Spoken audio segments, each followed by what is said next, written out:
Imagine a Dark Souls game, but you're inside of a marble. Apparently they didn't remove that feature, like the digital ID tied to the disc. They just turned it off.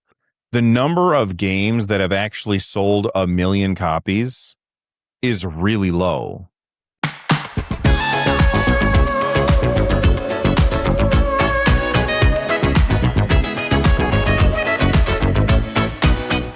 Hey, everybody. Welcome back to the NerdNest podcast. It's me, it's Jimmy, it's Rich. Russ is AFK as well as Carrie, but we've got 3 of us, and that's plenty for us to talk about. We've got so much gaming news. We've got some really terrible news stories when it comes to how much things are going to cost, because Bad News Bill does not get to take a day off. And but we also have some other stuff, so make sure that you stick around for all of the good news and the bad news. Let's jump in. And before we get started, Rich, I haven't talked to you in like a month. What have you been up to, dude? Apparently my podcasting gear still works. I can still chat into a microphone. No, I've been busy with work. I told you guys, but I did tear my calf a couple weeks ago playing basketball. So yeah, I'm an old guy now, so I can't just be driving to the basket. So that's unfortunate, but I think I'm mostly walking without a limp now. I think I'm mostly, looking pretty decent, but I got to get back to like actually doing calf stretches and calf raises and whatnot. So that'll take a few weeks. Was that the last time that you're going to defeat your son at basketball? It's over now? Yeah, I was up 7-6. So like, we were playing 2-7. But you had to win by 2. 2, yeah. So like it was, we were on the last basket essentially. So you technically won. That's what I said. That's what the doctor said. Everybody said I won. It was 7-6. I disagree. You got to win by 2. I'm taking the win. It was 7-6. The game had to end, suddenly. We went to the ER and all that, but yeah, I'm taking the win. That's it. Isn't your son like 6'3" or something? He's like yeah, he's literally 6'2". Yeah. He's like and he's real 13 basketball player. Yeah. Oh my God. I play at the gym against whoever's there. Yeah. And the high schoolers are the worst, dude. They're the so worst. good. They're so good. Yeah. It's really depressing. Well, enjoy being able to play for another I know. 7 to 10 years. My daughter and I will go to the gym sometimes and play tennis. And every time that I do, the next day, I am filled with pain and regret. But it's always fun to go. But hey, we didn't come here to talk about our sports injuries or whatever. We got some video game news to talk about. Starting with, look, right now, things are really expensive, but don't expect those expensive things to change price anytime soon, because apparently this is coming to us from Tweaktown, which is a fun name of a website. Basically, this is saying that memory capacity for all of 2027, the entire year of 2027. Notice that I'm saying 2027, not 2026. 2027 has reportedly been booked and sold. There is no more DRAM or HBM available through the end of 2027. So if you were thinking, well, I'm going to hold off on getting an upgrade to my PC or a Steam machine or a Steam deck, or a console, because I'm going to wait for the price to come down, you're going to be waiting a while, because the price is not coming down anytime soon. Rich, I haven't heard you talk about video game news in a really long time, so tell me what you think about this ridiculous news. This one's easy. It sucks. It's terrible. So bad. How many times have you said that in the past year? Wait, unfortunately, too many. Yeah, no, this definitely sucks. What I've said in the past, to give a little hopium, is just like what's been going on at work, and like, we used to have essentially an unlimited budget as far as like AI usage goes, and that budget has gone down. But even that, right? Like it doesn't seem to be slowing down, because that trend is pretty consistent with other workplaces as well, but it's not slowing down the creation of the data centers that are actually causing, RAM to be bought up. So that hopium is extremely thin right now. So yeah, unfortunately this just sucks. And the other thing I've said before, and Jimmy, I feel like you feel the same way, is that, you know what? Now's just the time to enjoy games. Yes. Yeah. You know, the hardware situation sucks, but let's just take this time and enjoy all the good games that are coming out. I know And- everyone Go listening ahead. has a huge backlog just sitting there. Facts. Mhm. I know you all go on the Steam sales and you just load up your libraries with I just tried Gears 5 on my Steam Deck. Yeah. This shit runs at ultra settings, 60 FPS. I would have never known that if I wasn't so damn broke. No, I'm just kidding. But yeah, I'm sure like play your old games or fire up the lowball machine Facebook Marketplace and start offending some people. Yeah. Because there's a price everyone's willing to sell their stuff for. You just got to find the right person. I used to watch this channel, and I think he had taken a break. I think it's like Oz Talks Hardware or Oz Hardware or something like that. And he would always build cheap builds as cheaply as he could, right? But like sometimes it involved like, you know, just like, what do you call it when salvaging, right? Like going to salvage stores and stuff like that and just trying to find what you can. And so thrifting, right? And so like I imagine, although even that is, you know, like there's not a lot of inventory there either, but I imagine we're going to see a lot of people just trying what they can in terms of just, you know, whatever secondhand stuff you can get. So exactly like you said, the Facebook Marketplace, if there's someone out there that just doesn't know what they have, this is the chance to kind of take a look and see what's out there. I was a Craigslist fiend in college, dude. Unbelievable the stuff I was trading. Like I traded a Galaxy Tab all the way up to my first gaming PC. When my PS3 died, I ended up trading it for a broken Xbox 360 because those traded in at GameStop for more than the broken PS3s. Amazing. And then I bought a PS3. It was crazy. So yeah, I wouldn't use Craigslist these days. Facebook Marketplace is a little safer, but right. I mean, I'd be all over that if I was, you know, like in college still and had no money. I'd be fiending on there. Yeah. You know what else I've seen? Sorry, Bill. Did I cut you off? Go ahead. Okay. Go ahead. I've seen a lot of like YouTube videos of like people buying like 360 in Xbox 360 and like a stack of games and just like going back in time. And I'm like, cool. I'm just going to play Black Flag, the original Black Flag. So that seems pretty cool too, I think. But you know what Jimmy said and what you said, Rich, that's really the thing that we should take away from here is like we all have giant backlogs, and those backlogs will run like a dream on so much of the hardware that we already have. So I think you're absolutely right. We need to enjoy the games that we already have, and we'll definitely be talking about what games we've been playing later on in the show. And I've got one that will run on anything that I've been playing, and it's really, really good. So we definitely got to talk about that later. All right, let's move on and talk about EA. EA got bought. It's now official. They are now owned by a Saudi Arabia public investment fund and private equity firm, and essentially now it's no longer a public company. It's now a private company, which I think that like when I talk about public versus private companies, I usually will say I want companies to be private companies because stockholders are the ones that are always making companies make shitty decisions. You know what I mean?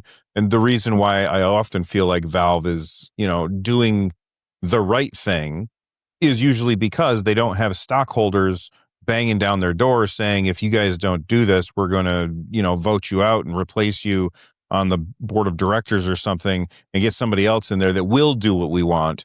But this feels icky to me. Like I don't like the idea behind this Saudi Arabia private investment firm buying one of the biggest game publishers in the world doesn't feel right to me and it kind of makes my skin crawl. Am I being ridiculous here? Jimmy, what do you think? No, not at all. This is one of the great American video game companies. They've been around for a long time, and it's not really the like right way to go private, I would say, because they're up to like 20 billion in debt now, so just like get ready for microtransactions, city dog. Like it's going to be nuts the stuff that they're going to monetize over the next couple of years to pay that back. And yeah, I mean, there's like all these news stories about like Saudi Arabia sports washing and then like the Live Golf thing. They're just like trying to, diversify the money they make off oil because that's the only thing that they really have resource wise. And it's not good. It's not good to see all these American game companies get bought up by like Tencent, the Saudi Arabia thing. So like that's one upside to Xbox's massive consolidation. They did buy Bethesda, they did buy Blizzard. So those are kind of like insulated now in the United States. So they can stay like American game developers because I liked that. I liked how many big studios we had here. And if you look at what's going on in Canada with like all the Ubisoft studios, a lot of the indie teams up there are getting bought up by Tencent as well. So it's like we're getting not attacked, but we're getting like picked off on all sides. So it's kind of a bummer. Yeah, it's definitely a bummer. I'm, a little less concerned about like where the game developer or studio like is located and like who owns it in terms of like nationality and stuff. Although like the sports washing that you mentioned, like certainly is a real thing. Can I ask a question real quick? Yeah. I'm not a sports guy, so I do not know what sports washing is. What is that? Yeah, so I'll try my best here. So sports washing is what they're referring to is like is Saudi Arabia having a bad reputation, right? For a number of reasons, but also the fact that their money is, exactly as Jimmy said, completely tied into the oil industry, right? And so them investing into other things, and what we've seen a lot of that in is not just video games clearly, but we've seen it in sports, right? So like golf, as Jimmy alluded to, but also MMA, right? So there's also the comedy show. So there's a lot of yes, right. That was crazy, dude. That was crazy. So like there's a lot of them doing this basically doing these investments partially to diversify where their money is, but also to have better PR for their country. And so like they've been making a big push for more people to come to their country, despite some of the, I forget exactly what it is, but like journalists, that were detained or journalists that were even murdered. I don't know the details, but I know that was some of it, right? So, so that sort of thing. And then the golf thing's nuts because like they started a golf league counter to the PGA, got a bunch of guys from the PGA with like big payouts. Then they a bunch of guys made a stand, right? They were like, no, we're going to stay with the PGA. They've been good to us. This is what we should do. And then Live Golf, which was the other one, ended up buying the PGA. So then they got really bad deals because they made a stand against it and then it got bought anyway. So there's a bunch of examples, and that comedy show was nuts. It was. And then there's Evo. I think Evo was also purchased by, so like, I guess what I was getting at though is that my biggest concern includes Microsoft here is just this like large homogenization of who owns video games. Obviously we're going to talk about like other big problems in even American game industry. There are plenty. Right. But it's just, all of these companies are becoming more and more of either just being swallowed up by some other big investor or just becoming the same or swallowed up by each other. And then I put a link in the show notes too. GameFile, who is, I'm going to forget who is. Stephen Totilo. Stephen Totilo. Thank you so much. Who is run by Stephen Totilo. He put up what he called the tallest pay chart ever, or the tallest chart ever that GameFile has ever had. And it's basically showing the ratio between, the CEO's pay of EA versus just the median pay of any developer at EA or any employee at EA. And the thing is, employees make a good amount of money. So the median employee number is, I think, 126,000, but the CEO pay is 305 times that, if I'm understanding correctly. Yeah. So that is insane. Most of their studios are in California, so $100,000 would be great in Detroit. Correct. But not so good out there. Correct. Yes, this is a fact. Yeah. Yeah, that's rough. That's definitely rough. Yeah. And then, Tencent's divesting from a lot of the studios they bought, which I noticed, which is weird, but not Techland, because that's the one I would prefer to go back to being private, because they have monetized the hell out of the Dying Light series ever since Tencent picked them up. and they like took all the DLC that was available on Steam individually and put it in an in-game store. And of course, you can't buy the amount of coins you need. You can only buy the amount of coins, like 100 or 200 more. That So that it's just like, I pisses don't me like the off. monetization at all. And it's about to get so much worse with EA, which sucks. Yeah, that's Truly. a thing that I think I think Microsoft started that with Xbox like points. Like they had basically their space bucks or whatever, and you couldn't buy, like if you went to the store and a thing that you wanted to buy was $5. Well, they didn't sell you $5 worth of space points, so you had to buy $7 worth of space points. Now you got 200 space points sitting around doing nothing.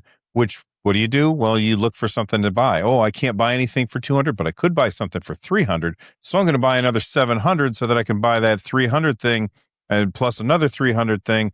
But now I got an extra 100 space points left over. So let me buy some more freaking space points. I freaking hate that model. And I don't know. I thought it was legislated away a while ago where it kind of stopped happening. Like when you went to go buy things, you were just like, oh no, you just pay what it costs. Mm-hmm. And I remember that it used to be like the whole space points thing, like all the time, everywhere. And I don't see it as much anymore, but it's making its comeback.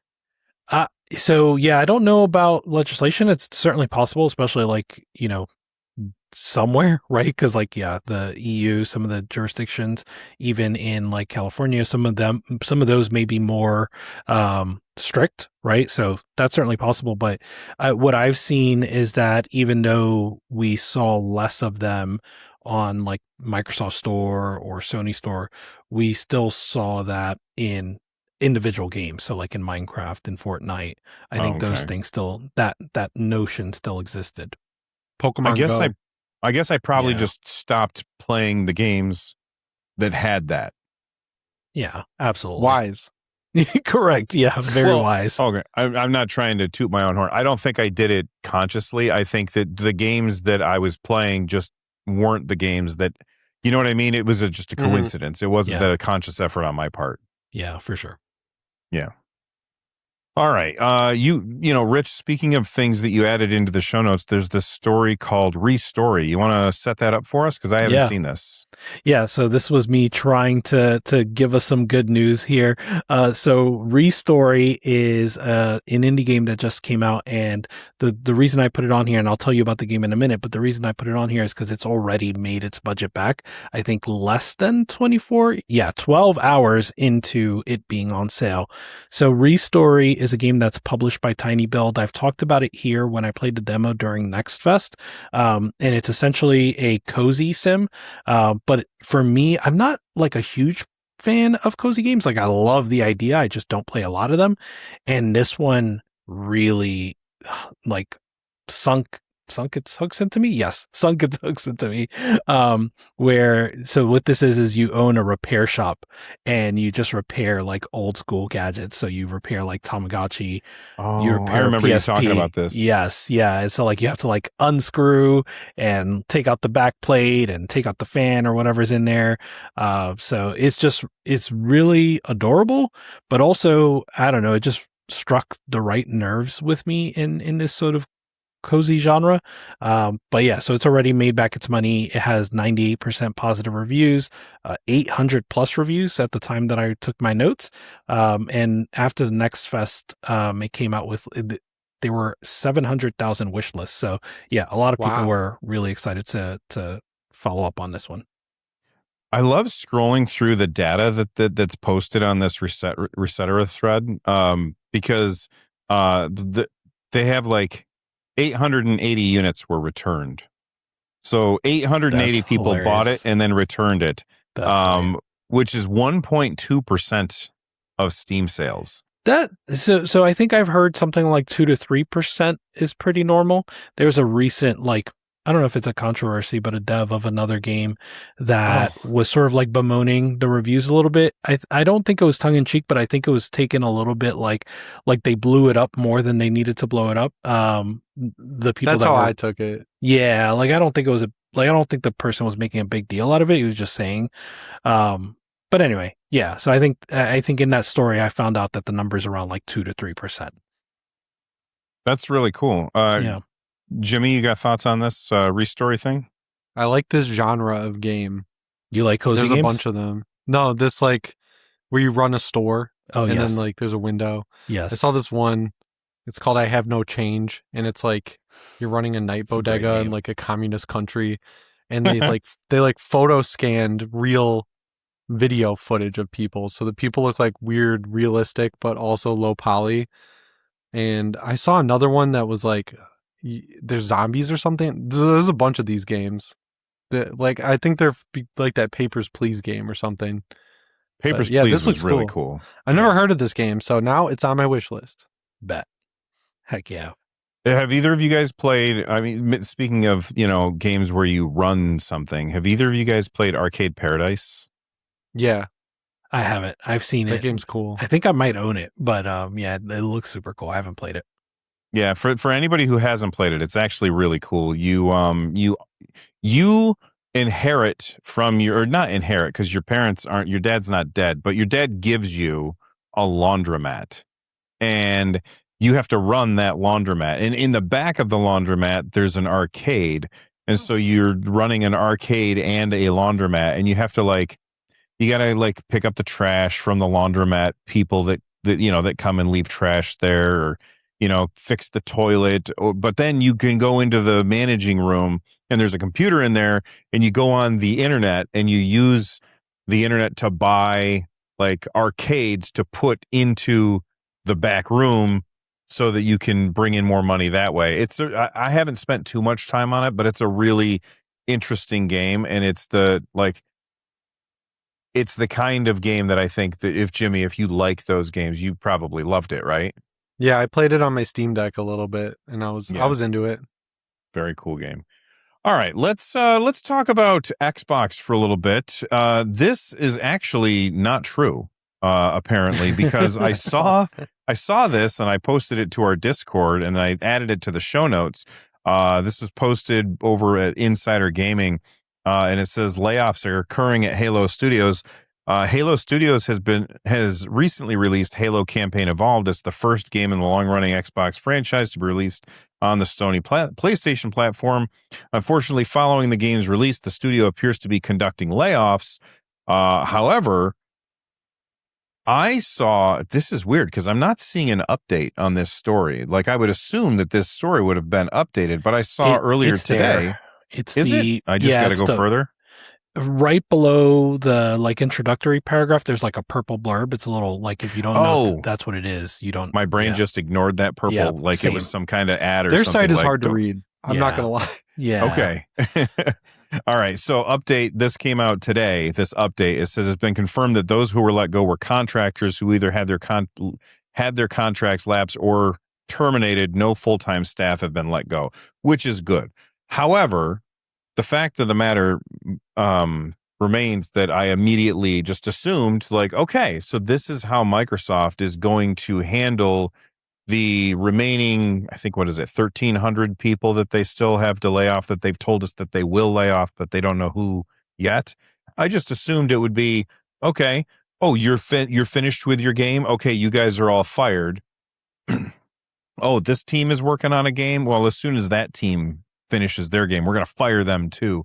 And that's how they're going to continue to clean house, is just wait for these people to finish whatever project they're working on and then ship them. But it turns out that that's not what's happening here. So the Halo team didn't actually have permanent staff layoff, and I think that that's good news, even though it started out as bad news. Rich, do you think that my assumption that they're going to be firing people as soon as they finish a project, do you think that holds water, or do you think it's not going to be as obvious as that? I think it's a completely reasonable theory. I think, even if that's what had happened here, it wouldn't be. And even if it wasn't 3,200 people that were announced ahead of time that are going to be laid off in total, if no one announced anything and we found out that after a game was released, a couple hundred people got laid off, that would not be surprising. just because that's how even outside of Microsoft, that is how a lot of these, big game studios and game publishers really operate. And it's becoming more and more like, movie staff, or film staff. The only thing is that at least in many cases, those film staff are unionized, right? And some of the Microsoft folks are unionized, but it's not at the same level of being represented and being recognized by Microsoft as it is in the film industry. So yeah, I think it's a completely reasonable theory, and we may still see it with Halo Studios, where maybe a couple months down the line, they still have some full-time employees that get let go. I did watch an interview from they were interviewing a former id developer, I think. I'll find it so I can give you the link. And he was just talking about how at this point, even before they got laid off, everyone was on edge. Everyone's just there's nothing feels secure at Microsoft or at Xbox as an employee. Yeah, I saw this. I don't know. I mean, look, I didn't click on the article. I didn't read the article. I read the headline and moved on with my life because I'm lazy and I had too much shit going on. But I saw this headline that basically said Miyamoto said, we don't do this to people because they don't work very well when they're afraid they're going to get fired. And I was like, yeah, of course, that makes sense to me. Now, whether or not Miyamoto or anybody from Nintendo actually said that, that's completely beside the point. But it made sense to me at the time. I was like, okay, yeah, probably that's true. If I know that, okay, I work for a company and there's 1,500 of us and 500 people are going to get canned and we don't know who's going to get canned, that's all I'm thinking about nonstop. I'm not thinking about anything else. You know what I mean? Especially because games versus movies, movies, generally speaking, up until recently, filmed all around LA. So when you film a movie and you're done filming the movie, you go look for more work in LA. If they go to that style for games, game studios are everywhere. So then you have to sell your house. You'll probably end up just wanting to rent everywhere you go. There's a lot more to worry about if you get laid off from a game studio than a movie studio, Right. And what if you got a job, you moved across the country or to another country to work at this studio, and then as soon as you finish the game, they're like, you're gone. Like, ouch. That's rough. Yeah. Very rough. It's unfortunate with Halo because something needs to change majorly at Halo Studios, I think. Just the output of quality since Halo 4 has been dramatically less every time. But you don't want every person to get laid off there, So it's tough. I don't envy anyone involved, whether it's the developers or the people up top who have to look be the bad guy and potentially lay off a lot of people based on performance. Because I saw that on PS5 on Mr. Maddie Plays channel, my friend Maddie. He was talking about how on PS5, Alinea Analytics is saying that they only sold 300,000 copies of Halo. And it's there's no reality in which... the new one? Yeah, on PS5. Oh, okay. 327,000 copies since it came out. And that's I just never imagined Halo of all franchises getting that low. So... Oh, they're definitely going back to exclusives if that's the case. Yeah. Right? Yeah, I think out of all the games they've released, the only one that really hit was Forza Horizon 5. And then Sea of Thieves, kinda. That adds up, yeah. I feel okay, again, this is something where I saw the article and scrolled on by and didn't read it. I feel all you need is the headline. I don't even remember the headline, but I feel like I remember reading something about the number of games that have actually sold 1 million copies is really low. Mm-hmm. In general? Yeah, just in general. And more recently, games, the number of games that have sold 1 million copies, that's a very low number these days. So, I mean, 300, if that article, air quotes for whatever I'm remembering, scrolled by on my phone when I was sitting on the couch or something. I can't remember much about it. And I was just trying to find the article again and I couldn't find it because I didn't want to waste time. But I feel like if that's the case, 300,000, maybe that's not too bad. Yeah. I don't know. Because, like, you look at the caliber of game, and, like, the ones that have sold above 1 million are, like, Resident Evil 9, 007 First Light this year. And I feel like even though Halo's $50, that should help it, right? Like, that should help it kind of sell more copies. And Halo should be a tentpole franchise like Resident But this Evil. is a remake, too. Yeah, of one of the greatest games of all time. You're not wrong. I love Halo 1. But it's also why you would expect it to sell better on PlayStation, right? It is a remake, but it's never been on a PlayStation console, right? So presumably there are hundreds of thousands of customers that never have played this. I mean, maybe. You're assuming that people with a PlayStation 5 also never had an Xbox in the past. I bet a lot of them did, and maybe they're nostalgic for it, and they can't play the Master Chief Collection because it's not on PlayStation. So, like, I feel like they'd be inclined, but yeah, I don't know. I finally played the new missions they made. They're really bad. They're like embarrassing. Yeah, they turned it into like MCU comic book millennial humor. Like, Master Chief is cracking jokes, which is really weird. There's like one about Sergeant Johnson being always hungry. He's really chatty, really like self-referential humor. It's like they did not hit. And there's one new character that I saw some like clips of this character like cut out of context, and I was like, oh well, ODSTs don't like Spartans. I know that from the books. And then I see the character on screen, and I'm like, I can't believe they went ahead with this. So it's just like the new stuff does not hit, and a lot of the remade aspects, some of it's good, some of it's bad, and it comes out like right in the middle for me, where like, would I go back to this in a year instead of the Master Chief Collection version with the old graphics? Probably not.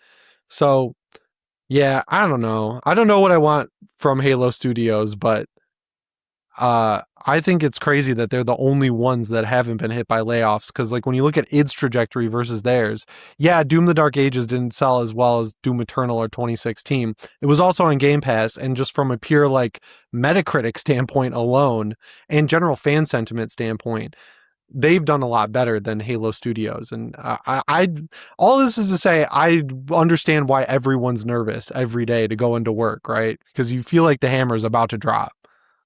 Absolutely. Yeah. Yeah. All right. Let's move on and talk about Nintendo for a little bit. Nintendo revenue drops 9.5%, yet profit soars 150% as high margin software and tariff refund rewrite the quarter. I saw a bunch of people super pissed at Nintendo because Nintendo said, we're not giving the refunds back to the customers. They knew what it costs when they bought it. And my initial reaction was, screw you, Nintendo. That's lame. But nobody else is doing it either. Nobody is passing the refunds on to the customers for the illegal tariffs that were happening. So I don't know that I necessarily I think it would be awesome if Nintendo were like, yeah, you know what? The tariffs were illegal. We raised our prices in response to that. So we're lowering our prices back down. And if you bought one of these things, here's how you can get your money back. I think that would be great. I don't see any company in the world doing that. You know what I mean? Yeah, Am they I should wrong? just give away that robot basketball game in the wheelchairs.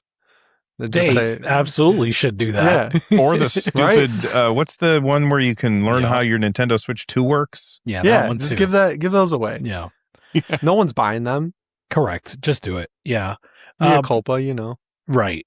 So in Nintendo's report, they also said something to the effect of like they had baked in the cost, not the cost. They hadn't passed on the cost of the tariff to the customer at the time. They had basically eaten those costs. To which I think that's just like funny accounting, but like, you know, I want to push back on that. That's why I say it's funny accounting, but yeah, go for it. Nintendo on this podcast right now. So we Well, okay, sure. They didn't raise the price of the Nintendo Switch yet. but they raised the price of all of the accessories in order to make up for it. Yeah. You know what I mean? Yeah. Like they were like, okay, well, this plastic doohickey now costs this price. And they did that across the board to make up for the fact that they were losing money on the big thing. So yes, it's funny accounting, but I prefer to call it like bullshit accounting. And their margins are insane on these accessories, dude. On the accessories, they're charging like $100 for the Switch 2 Pro controller. Yeah, right. There's I bet their margins like $80 when it's all said and done. I was also of the mind that like even $450 for the Switch 2 at the time was too much. Like I thought it was closer to, like I don't remember what the bill of materials, like the leaked bill of materials were, but that what you were getting felt more like a $400 handheld. That I'm not speaking to what it is now with all of the price increases. It hasn't gone up yet. It hasn't. November, right? I want to say September, but let's just say this fall. Later this year. Yeah. But yeah, on the other hand, Sony had raised their prices, and to your point, Bill, they're not giving back the refund either.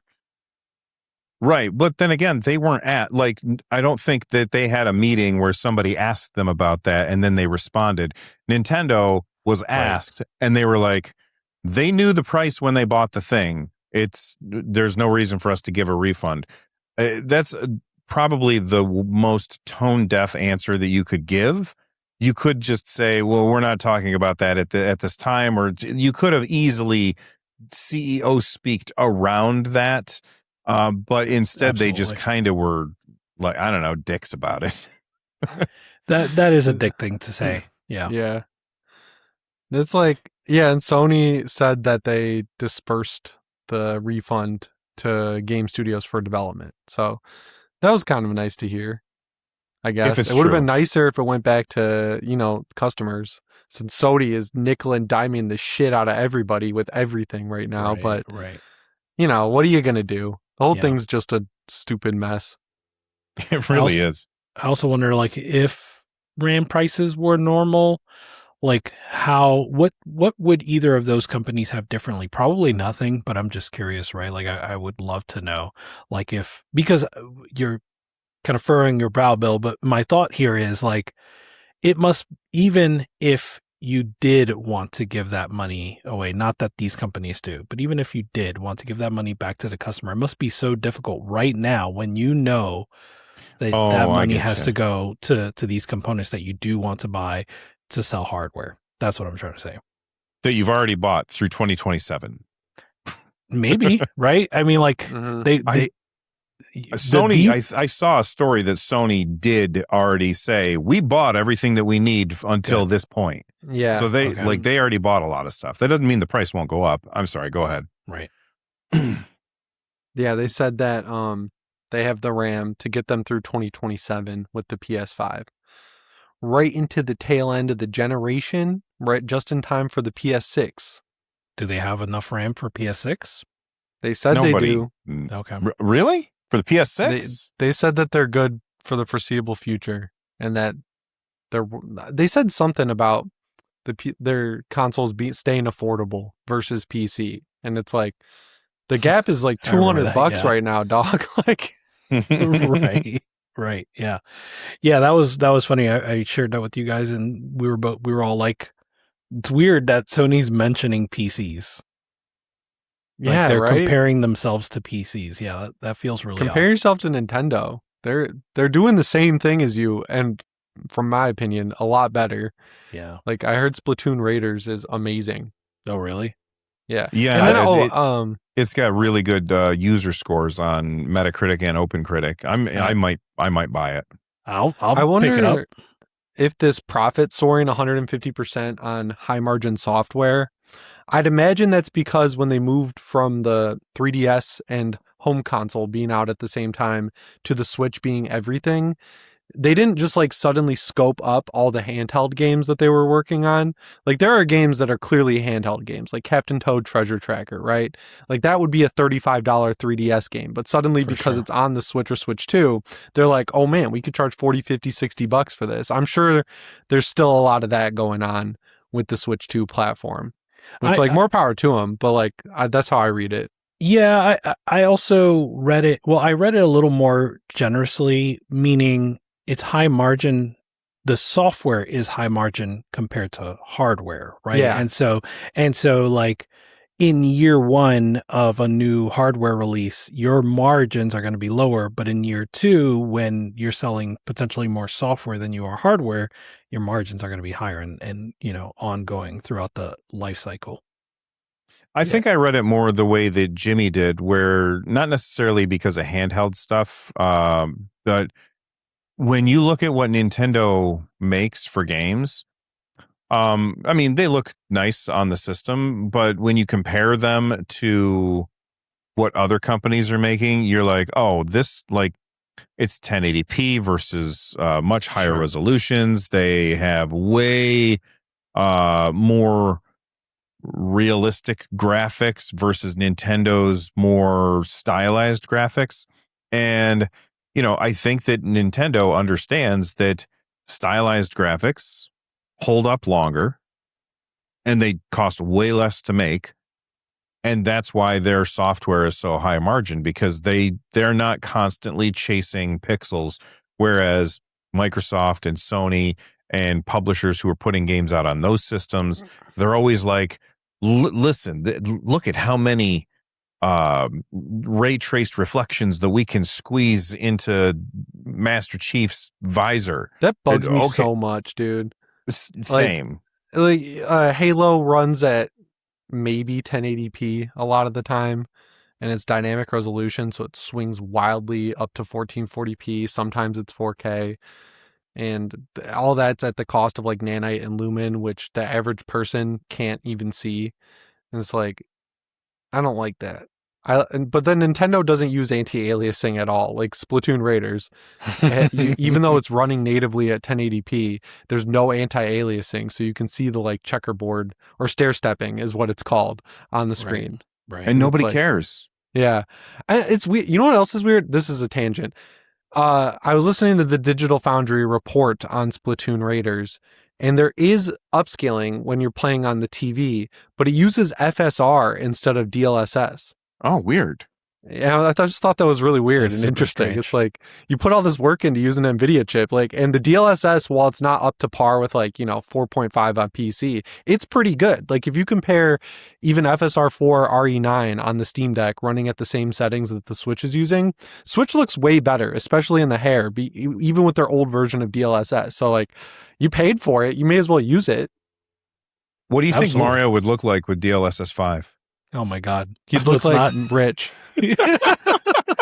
Wearing a hat. I have a Mario hat around, so next podcast I'll wear one. So good. And we can do DLSS 5. Going back to the high margin thing, nothing you guys said is wrong. Everything you all said is right. It's just that in the article, they're talking about the operating profit jumping, right? So it jumped 150%.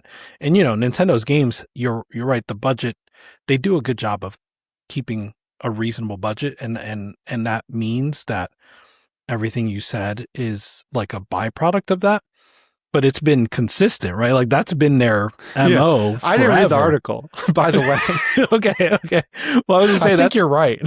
That's been their MO forever, right? So the reason I think it jumped is what I'm saying. I think it jumped from last year to this year because they're in year 2 of a hardware cycle versus being in year 1 of a hardware cycle. And they've released a lot of games too. Yeah. So those people are picking them up.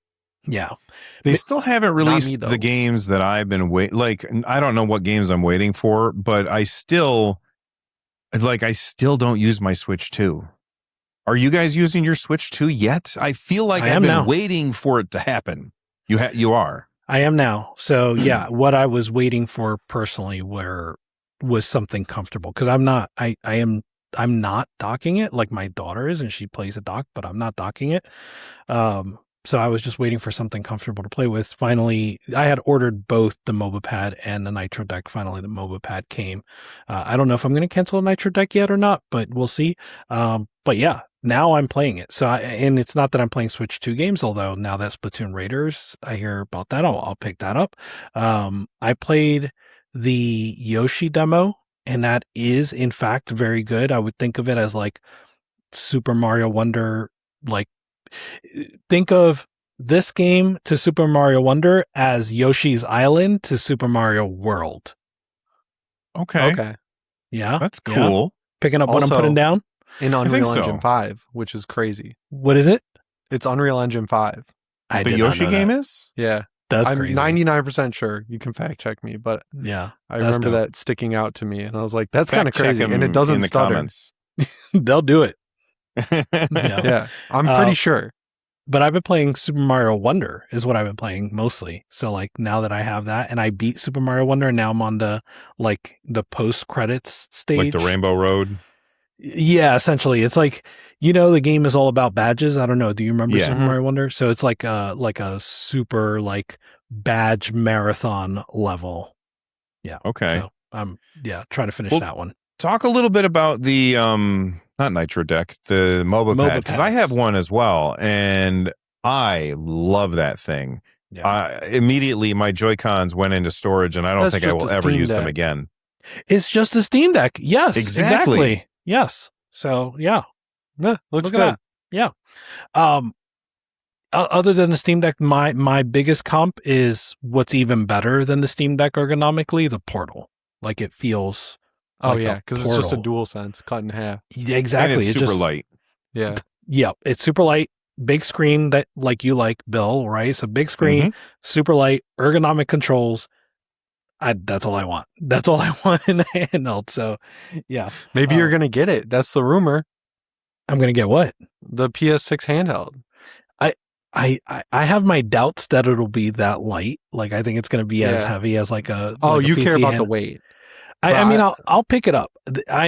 I'll likely pick it up. My thought is if I pick up any PS6, it's probably going to be the handheld. Yeah, me too. Yeah. All right. Am I still here? Because I just got a heads up. New recording track created.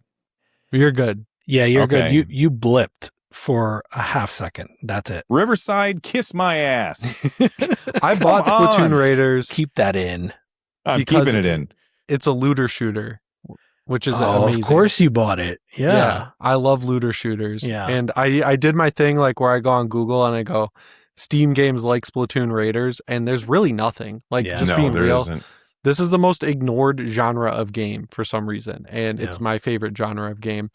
So I picked this game up. It just got here today. So I don't know where I had put my Switch to, so I gotta find it. I made my Cyberpunk comparison to the Steam Deck the day I got it. Put it in the case I bought for it and put it somewhere. That was the last time I used it. That's hilarious. I hope it turns up.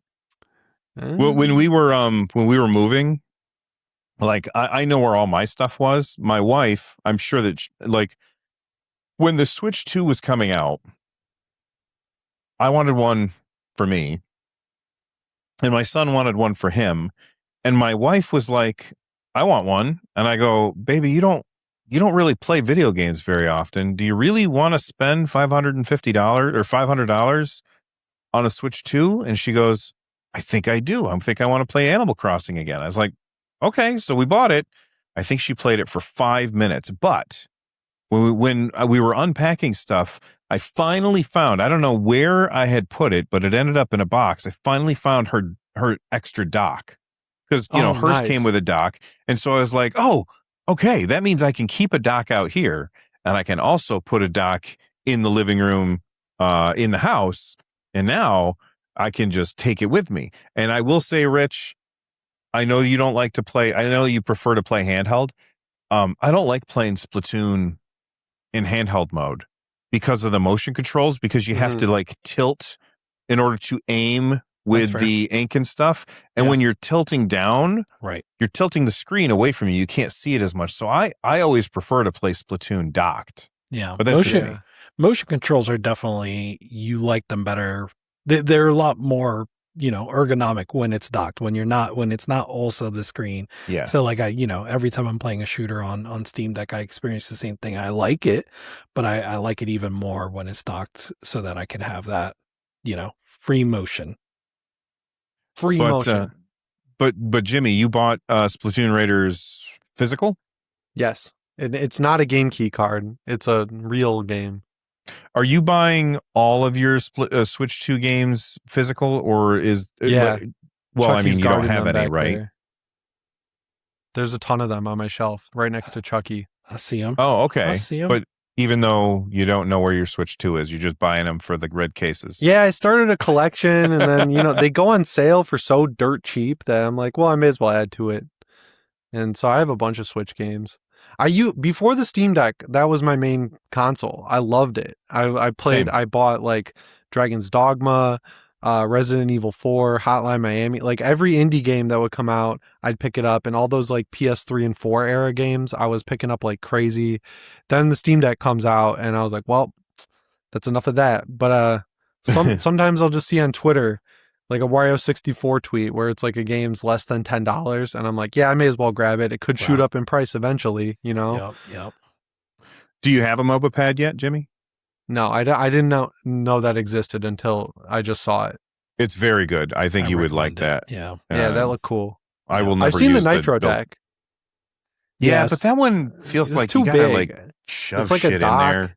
I saw Yeah. someone had one in real life with the Switch One, and I was like, ugh, get that thing away from me. No, I'm just kidding. I love the original Nitro deck. Yeah, It was awesome. I just like the magnet. I think that magnet's right, really yeah. cool. Yeah, And that yeah, looked yeah. good.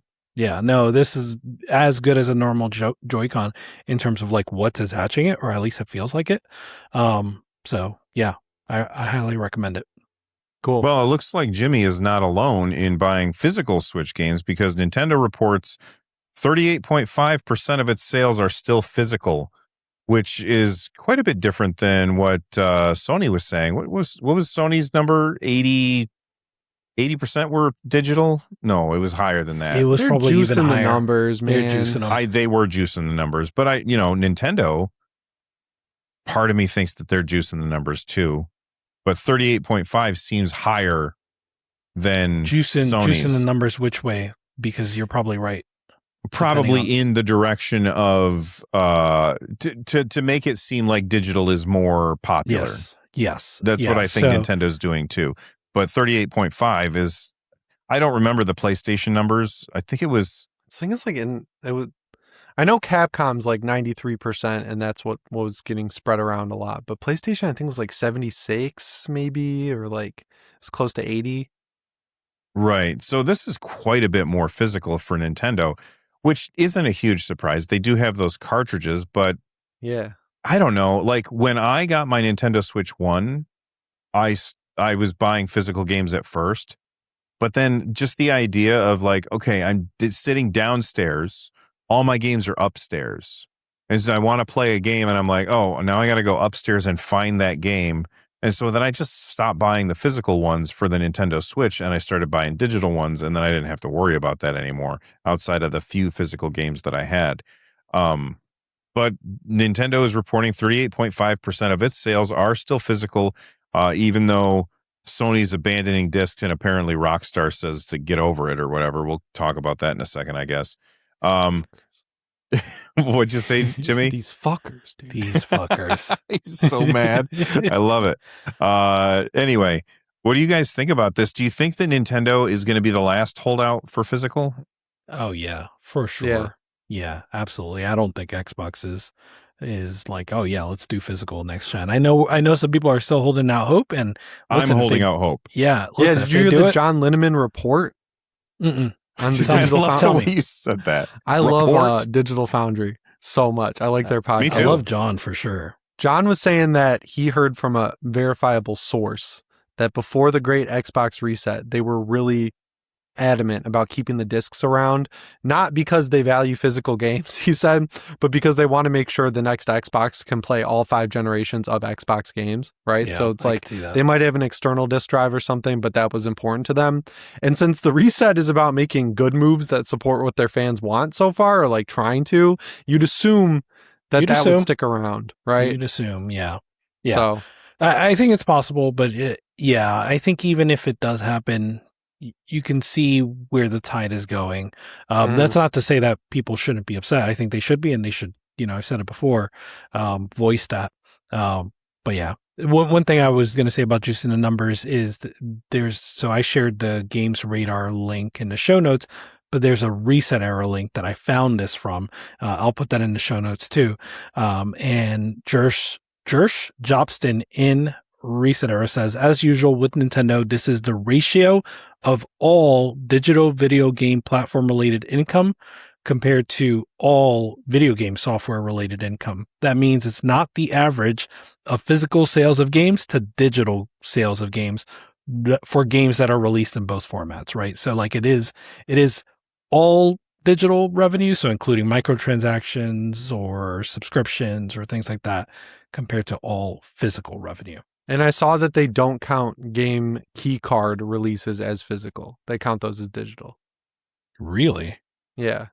That would be really strange. Yeah. Okay, that's weird because yes, they are essentially still digital because you have to still download it because the game is not on the card. But you still have the ability to trade it or sell it to somebody. Right. So it feels like it should be counted as physical. But if it's maybe if it's interacting with their servers, it counts as digital, which would mean most third-party games are like Resident Evil, yeah. Right, because you have to still download the game because they couldn't get the whole thing on the cartridge. Yeah, assuming that everything's going all digital, out of the three systems, like Xbox, PlayStation, and Nintendo, Nintendo's is preferable to me, where you can still buy the case and there's like a little cartridge in there that has the digital copy linked to it, right? Like I think that's it, assuming that everything guaranteed goes all digital. That's what I'd prefer at the end of the day. And Xbox is kind of doing that same thing because according to the rumors about allegedly, where you could take your disc and then digitize your license, but then if you trade that disc, that license goes to the next person who puts it in their console, which is just like the Nintendo game key cards. Yeah. And apparently that's like going back to the big Xbox One disaster. Apparently they didn't remove that feature, like the digital ID tied to the disc. They just turned it off. So that really is coming in clutch for them right now, whereas it does not seem like Sony has anything like that figured out. So that's just really interesting to me. That is super interesting, yeah. If this is true, it ended up helping them out. It wouldn't surprise me if Sony is also has that tracker in their Blu-rays. I hope so. Because if they're getting rid of physical games, you can guess that they're not going to have a disc drive on the PS6. And then what are you if you're selling a console that is going to go back to the PS5 and 4, but a lot of people have a lot of discs, what are you going to do? You just tell people to rebuy them and then you go on the PlayStation store. They'll be $60 still, like the PS4 version of The Last of Us Part 2. It's just there's got to be a better system. Bold of you to assume that they'd only be $60, Jimmy. Right. It's Sony we're talking about. They'll charge $150. Right. And then they'll use their proprietary hard drive. No, that was Xbox this generation.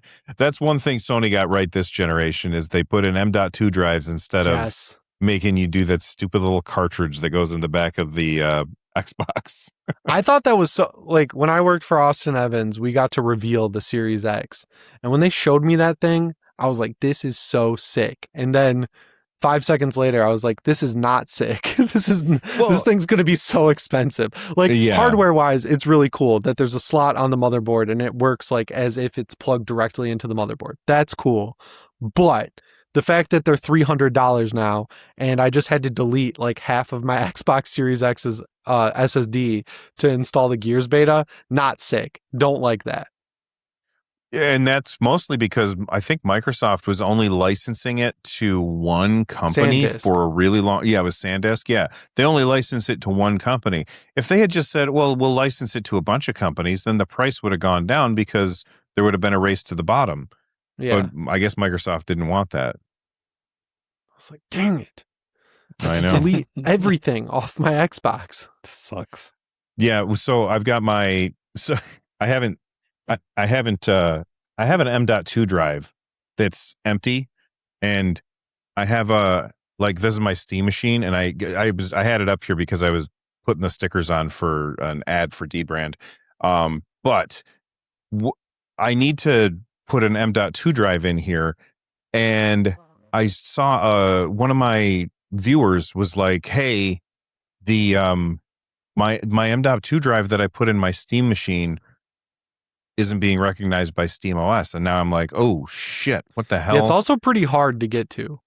Oh, is it? I haven't opened it up yet. You got to take that whole thing apart essentially to get to that. I'm not screwing with it. I thought that you could just take the bottom off. No, like, that's you got to what they take showed out in like the video. the heat sink and. I think you're wrong. Have you actually? Or maybe that was opened for it a to try RAM it? upgrade. That might have been for the RAM upgrade, but I saw. No, I think both the RAM and the SSDs are easy to get to. Okay, I hope so. But that's a huge reason I wasn't doing the RAM, because everyone was asking me to upgrade it to 64 gigs of RAM, and then I asked you guys if that would matter on the podcast, and then we basically came down to like, yeah, maybe in a couple games, like Baldur's Gate 3. I was like, I'm not doing that. I have the 2 terabyte one though, so I have no reason to upgrade the storage. But I remember watching a RAM teardown, and it was aggressive. I don't know. The RAM teardown, probably so, but yeah, who knows? Yeah. Well, someone knows. Well, yeah, just not us. Bill will know soon. Maybe. We'll see. I have a lot of stuff to do. I don't know if I can upgrade this right now. But the reason I was bringing that up is because I have very few games on this. Like I said, it's only 512 gigs. And I'm like, oh my God, the storage is so expensive. Whereas last year, I would have just been like, oh, I'll just buy another M.2 drive. They're super cheap. Who cares? Right. Use your SD card from your whatever SteamOS handheld you use. Yeah, well, I have to find, my Steam Deck is somewhere in here. But because I just moved, there's still so much shit in boxes, even though I've been living in this house for 3 weeks. I feel like I'm going to be living out of boxes for the next 6 months. It's never fun. Yeah. Yeah. All right. So did we hit everything in here in the show notes except for, what we've been playing? That's what I thought. Okay. Let's talk about what we've been playing. I've been playing Halo Campaign Evolved just a little bit.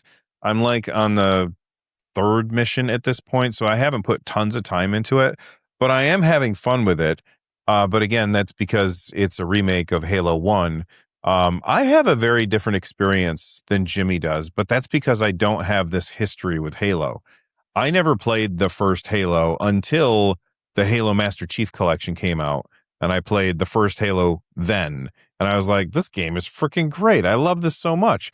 And then I got to Halo 2 and I got distracted by something and never finished it. And then the next Halo that I played was Halo Infinite, and I loved that game. I beat that game. You skipped Halo 3 and Reach? I know. I skipped all of everybody's favorite ones. I haven't gone back and played them yet. But all of the Halo games that I have played, I have had fun with. Yeah. But the thing is I don't have the baggage of knowing how amazing... You know what it is? It's kind of like it's when you watch. Okay, here you go. It's like you're watching. I can't remember the name of the Star Wars show that had the kids in it. Skeleton Crew? Skeleton Crew, yes. It's like you're watching Skeleton Crew, but you've never seen Andor. And you're like, Skeleton Crew's pretty good. It's not bad. I don't think it's that big of a difference between Halo Combat Evolved and Campaign Evolved. But I get the point you're making. Right. I don't think it's that bad. Well, but you're saying how awful Campaign Evolved is. Not awful, just annoying. It's just annoying. Okay. It's irritating. All right. It's fair. Not awful. I think the people who are and that's this Skeleton game's Crew. Dog shit are it's chill out. It's not terrible, but it should be a lot better. And that's Skeleton Crew. It was a little annoying. I watched it, and there was some parts that were fine. I found the elephant kid to be really friggin' annoying, and just Don't. Yeah. It's fine that they have aliens in Star Wars. Not everybody has to be an alien. And this was really annoying that he was constantly being an elephant, and like he couldn't emote or whatever. The and I Baby was Max like, Rebo guy. yeah, it was just dumb. But then if you watch that without watching Andor, you're like, okay, well that's fine. But then you watch Andor and you're like, okay, screw this skeleton crew shit, because we're eating good with Andor. Do you get what I'm saying? Yeah, definitely. That's how I feel about Halo. Like, I don't have the experience of the highs that you guys are always talking about. You got but the ones that I've played, dude, I've been having so much fun. Go back and play the Master Chief Collection ASAP. I'm sure that I will. Yes. I mean, I own it. It's a great game. I bought it on Steam, so I can keep playing. I don't have to have Game Pass. So you've done 3 levels. So you did the ship, and then you did when you land on Halo, and then you did the really awesome sniper mission. Yeah, that's the one I was in the middle of now. Yeah, is the sniper mission, where you got to like sneak up on the guys, and like it's like there's somebody on comms being like, "Don't attack anybody until they start shooting at Master Chief." Yeah, you know, truth and reconciliation. That's my favorite mission in the first game. And then the when the Flood show up, that's my second favorite. But the next mission you play, don't turn off the game until you finish it, because you will not come back to the game. It's very boring. Well, I mean, I've already beat Halo 1, so I've already played through the whole thing before. I beat it in a weekend because I was having so much fun with it. It was just crazy. It was fun because I was playing it on Master Chief Collection, and I was actually live streaming it, and somebody said, "Hey, hit this button." And I hit this button, and I went to the old graphics, and I was like, "Holy shit, that looks awful." I played after the podcast last week. Did you finish? 60% of the game on Legendary with my friend, and it is a lot harder than the original Halo. Like, I could do it with my eyes closed on Legendary, the original. The enemy density in this one is insane once you start getting into the later levels, like when you're assaulting the control room and they've got all their elites guarding it to stop you from getting to it. We were like having to cheat basically and like checkpoint scum and do all this crazy stuff because there's just so many enemies, which is kind of cool, honestly. Like, I like that they mixed that up a little bit, but the balancing is like a little tough because we played through a lot of them on Legendary. And this one, we stayed up till 3 a.m. and we were just like, we're done. We're getting to the end of this level and we're calling it, but we were going to try and stay up all night and beat it, but it was kicking our ass. Nice. That's amazing. That sounds awesome. Rich, what have you been playing, man? Yeah, so I told you about Super Mario Wonder. Pretty much finished that. I'm really enjoying that. But the game that I've been playing for the last few weeks, I've told you guys about, but I haven't spoken about on the podcast, is The Message from Deep Space. It's feeling like it's going to be my game of the year, like Bellator was, right? Like, it's feeling like my big sleeper, but I really, really enjoy it. I'll give like a 2-sentence spoiler free, and then I can't not spoil this game and talk about it. So after that, I'll spoil it. So my 2 spoiler free sentences, if I can sum it up that way, is like, imagine you are Dr. Grace, I think was his name, in Project Hail Mary, right? Yeah. And you are trying to communicate with an alien who does not speak the same language as you, just like Dr. Grace. And this whole game is you trying to figure that out, trying to figure out what the aliens are saying. Does that make sense? That sounds awesome. Yeah. So yeah, I'm watching the trailer right now, and there's like this counter. So hold on. So that's my spoiler-free version. That's my spoiler-free version. So if you don't want to hear, if that's enough to sell you on the game, then just go buy the game. It's $10. And then just come back in 2 minutes. But if that's not enough to sell you on the game, so the way it works is you are part of a team of 5, essentially, really a team of 4 with an additional like leader to your team. And it's set in the 1970s. A meteor has hit Earth, and the meteor has an antenna sticking out of it. And the antenna is sending frequencies, and you have to decode those frequencies. And so the first frequency that you decode is just a big number. It's like 1.4 billion. And you're just looking at it like, I don't know what to do with that. And then finally, just between you and the banter with your team, you try entering in the same frequency. You try sending back the same frequency that you got, and a new message unlocks. And so the game goes on that way, where if you get an input and you send back the right output, it gives you the correct next message. And at first it's just these numbers, but the computer scientist on your team builds you tools so that like now you see a number and you can replace that number with a word. And over time, so now I'm on like transmission number 300 or 400.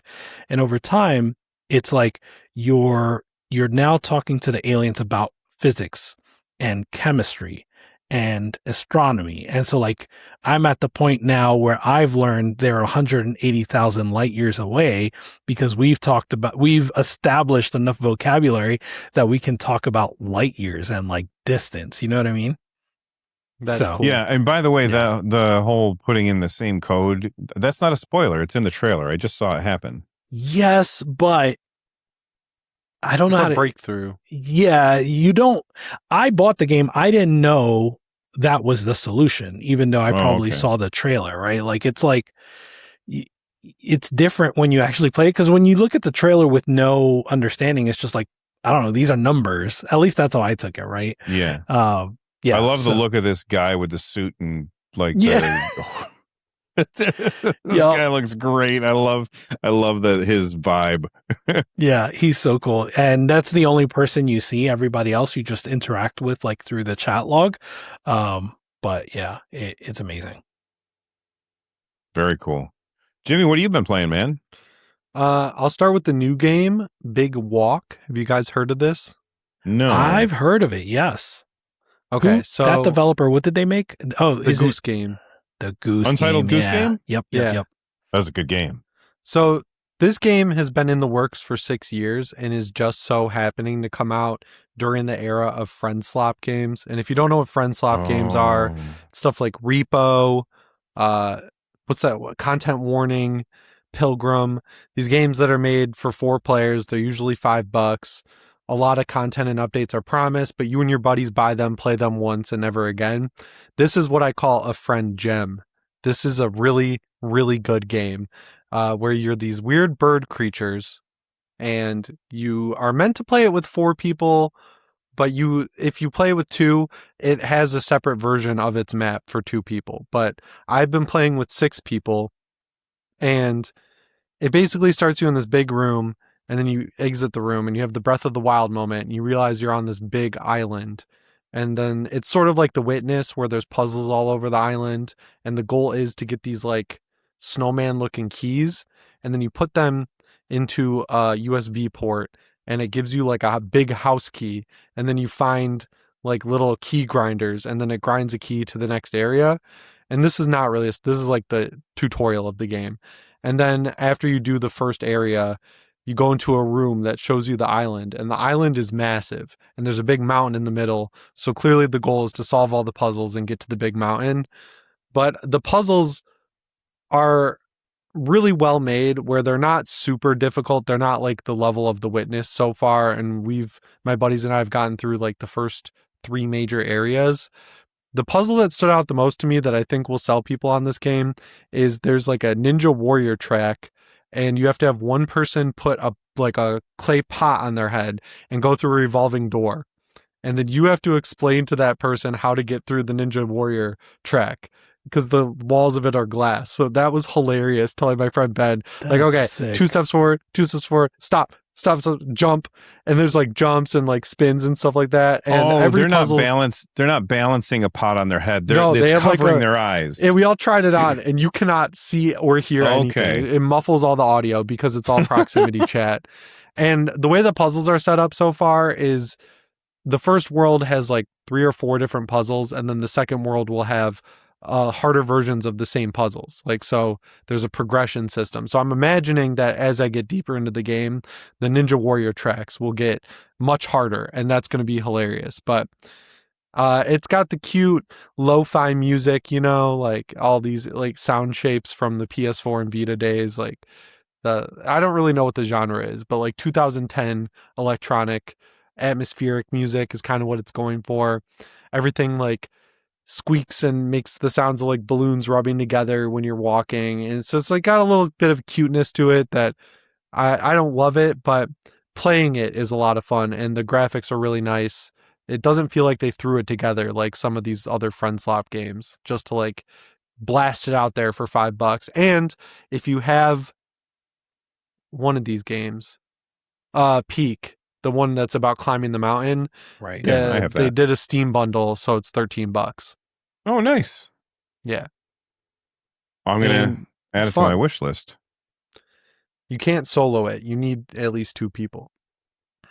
The I don't think I second would want game- to play with just 2 people. I think I want to play with like Yeah. more.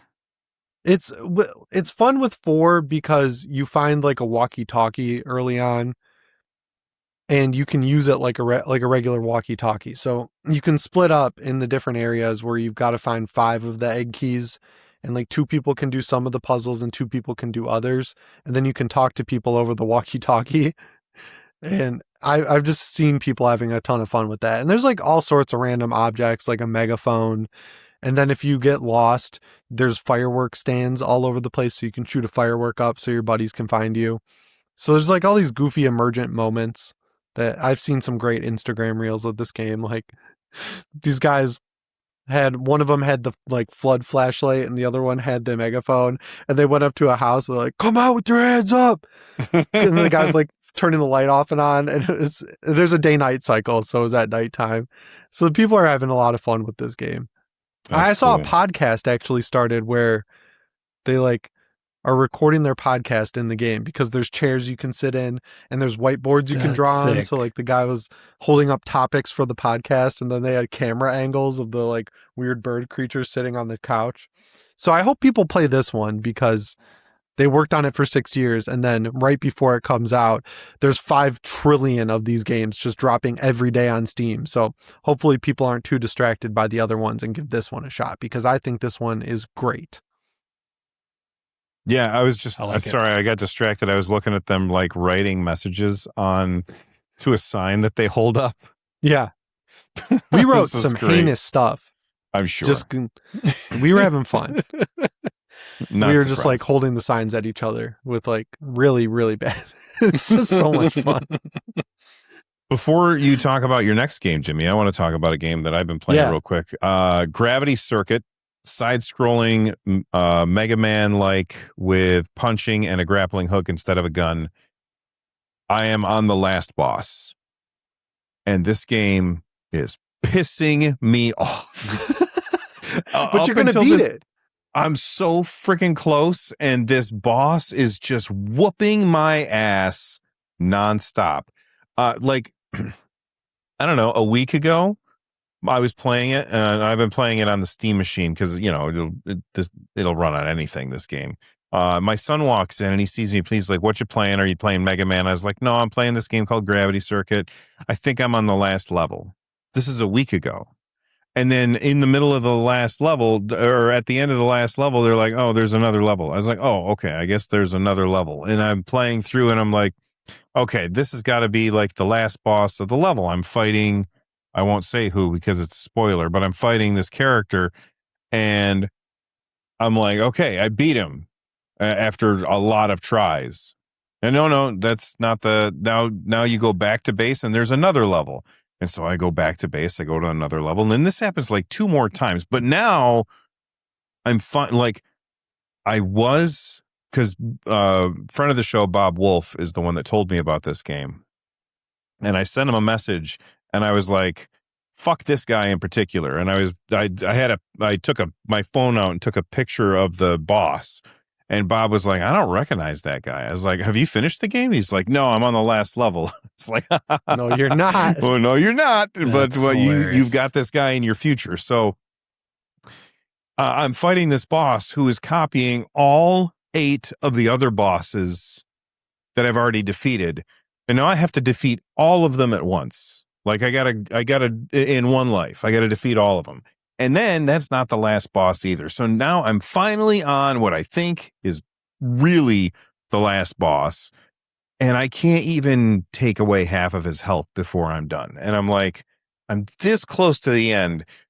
But the difficulty scale of this game was like super easy, super easy, super easy, super easy. And then on the last level, it's like hockey stick graph of difficulty. And I'm having such a hard time with it, and it's driving me crazy. But I mean, I don't know. It's to the point now where I'm like, I've seen the whole game. I don't know that I need to finish this. It's gonna eat at you, dude. You're gonna be like, but I'm not that guy. This one might. You never know. We'll see. Didn't they get this game away for free like 2 months ago on Steam? They did.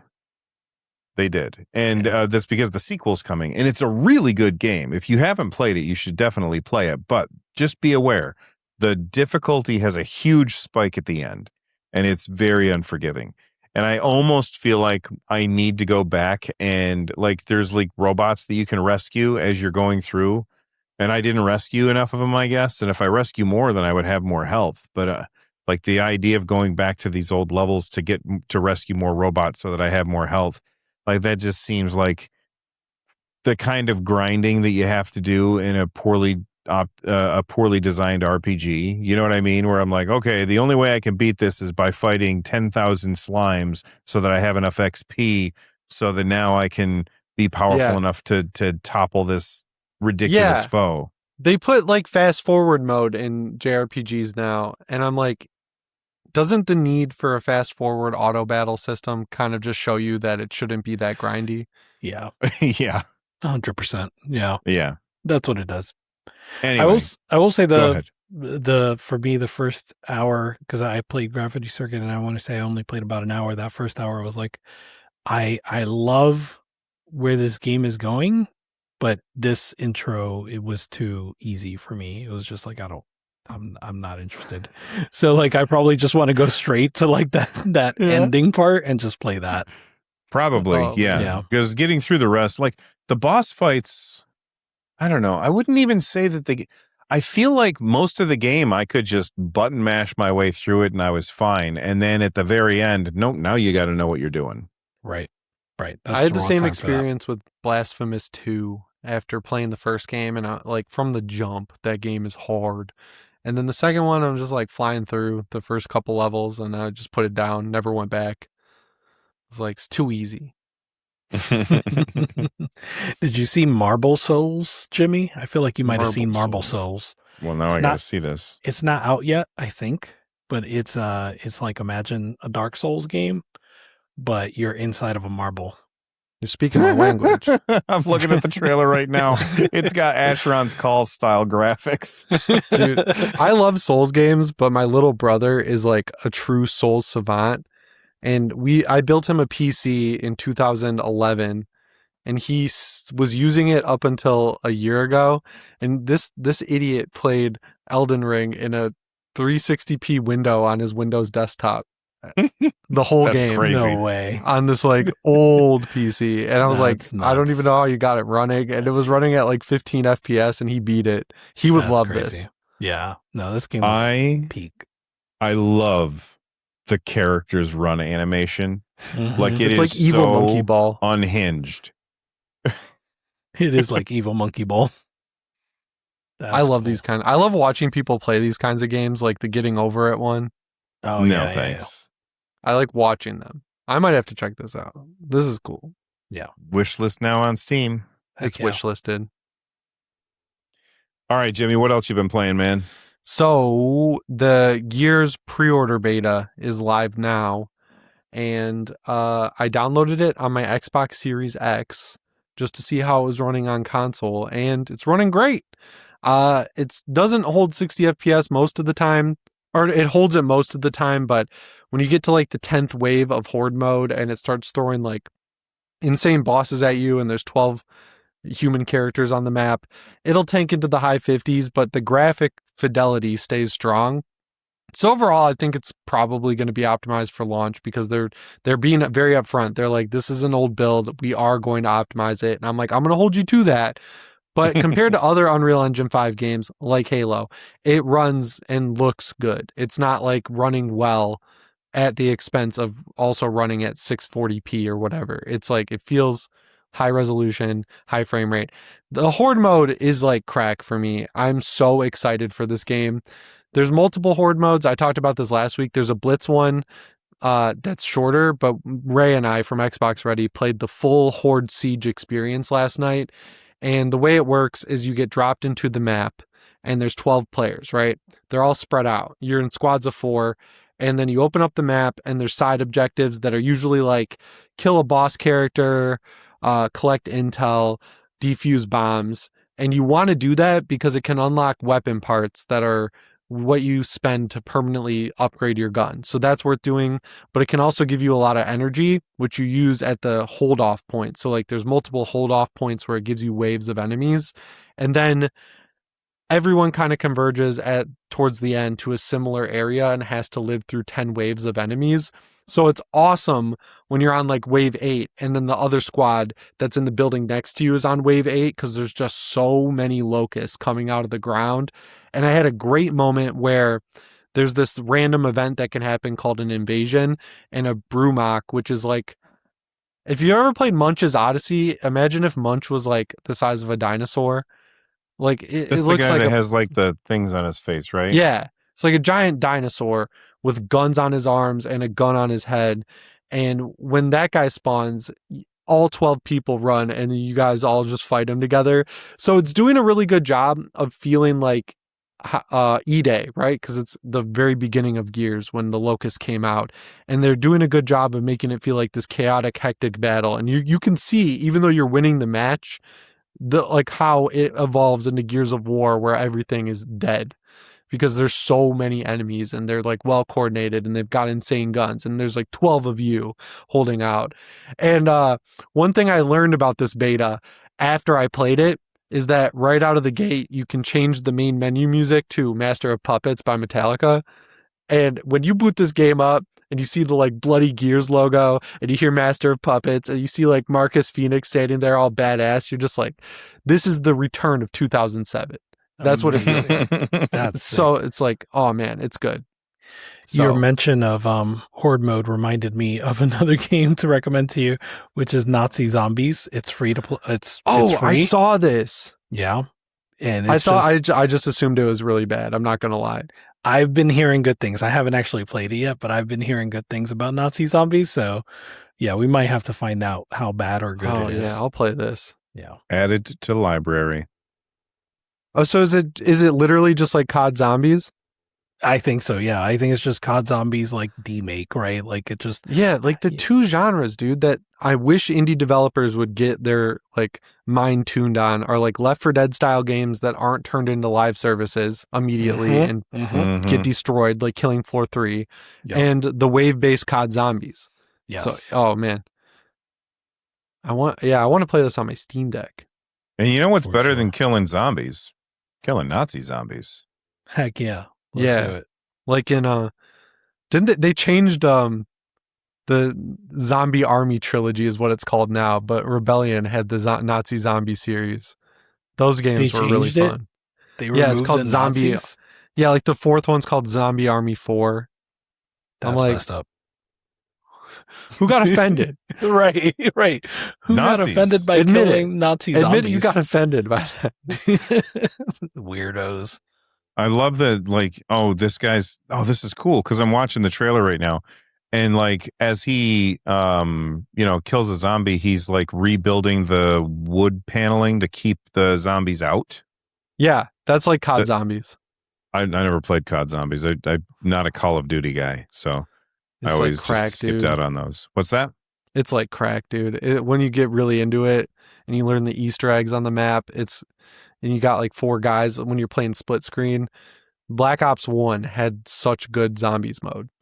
I'm telling you, for 7 years straight, I played one game, World of Warcraft, and I didn't play any other game. That was it. Just World of Warcraft. That was the only game that I played. And so I missed out on so much. I'm watching the trailer for this one, and the mystery box that spawns a random weapon has the Boring Company flamethrower. That one that Boring people were company? buying on you, like Elon's thing. Yeah. Remember when all the YouTubers were okay. buying the No. flamethrowers? He's like, okay, I don't want to hear anymore. Yeah. Yeah. It was that so guy.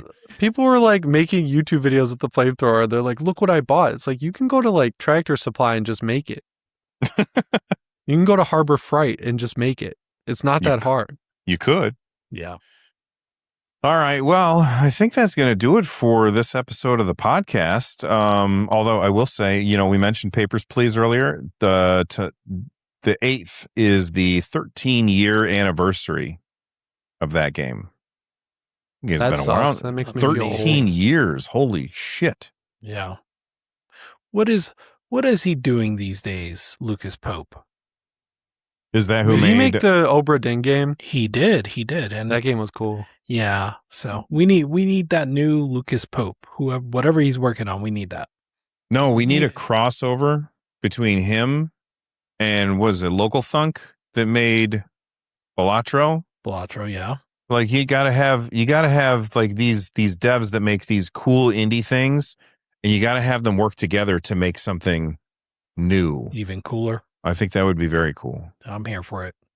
Anyway, let us know what you guys have been playing in the comments down below. And before we get out of here, Jimmy, what have you been working on? A video all about Halloween the game and why I'm excited for it, despite the reputations of the people making it. I think they've learned their lesson from their past few games, and they're making a good one, finally. I think it's going to be good. What makes you say that? So, not to ruin the video, but like... No, don't ruin Friday the video. 13th, the game was sick. It was awesome. It was really buggy. It was a huge mess, but like you saw the potential. And like the idea of like a buggy slasher multiplayer game kind of coincides well with the quality of the movies, right? Like you're not watching Friday the 13th for high art. So like it all kind of worked out. Then the lawsuit happens. They have to stop development. Then the two studios, Gun Media and Ilphonic, went separate ways. But they both kind of just did the same thing. Like they made multiplayer asynchronous horror games, and like TCM launched really strong. People liked it. Then the updates really got slow and the DLC was expensive. So then they stopped working on it. Ilphonic made Predator Hunting Grounds, which launched really rough. Ghostbusters Spirit Unleashed, which was the best of the three they made. And then That was the VR one, right? Yeah, I think it had a VR mode, but okay. It was like a similar thing, like where I think one person plays as a ghost, the other people play as the Ghostbusters. And then finally they made Killer Clowns from Outer Space, which was a good game. But the core problem that they all had was that they moved on way too quick. So then they'd sell these games for money. They weren't free to play. They'd sell DLC for them, and then they'd bail the second the Steam charts started to go down. But Halloween is doing a lot of different stuff that makes it seem like a high quality release that they'll probably stick with.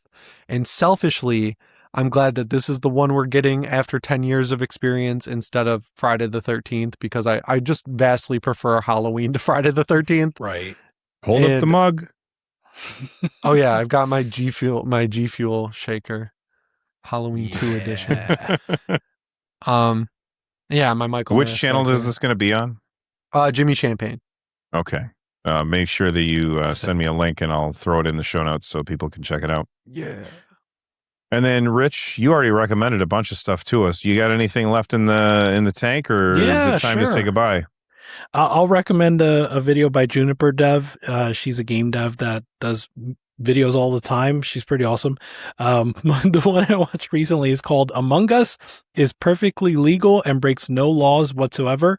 And I don't know why, but for some reason she just chose to examine Among Us from the perspective of the constitutional amendments. So she's literally Weird. like, that sounds awesome. She's just like, Amendment 1, yeah, they break that. Amendment 2, yeah, they break that. So like she just goes through the amendments and for some reason examines the game in that way, which is, yeah, I've never seen anything like that. Yeah, exactly. So it was fun. All right. Well, make sure you guys check that out. If you haven't already, make sure you click on the subscribe button. You're going to see my channel down there. You're going to see Jimmy's channel down there. You're going to see Rich's channel down there. And if you click on that subscribe button, you can subscribe to all three of us. And hopefully you guys do that. But thank you for watching, and we will see you on the next episode of the NerdNest podcast. Stay rad, everybody. Bye-bye.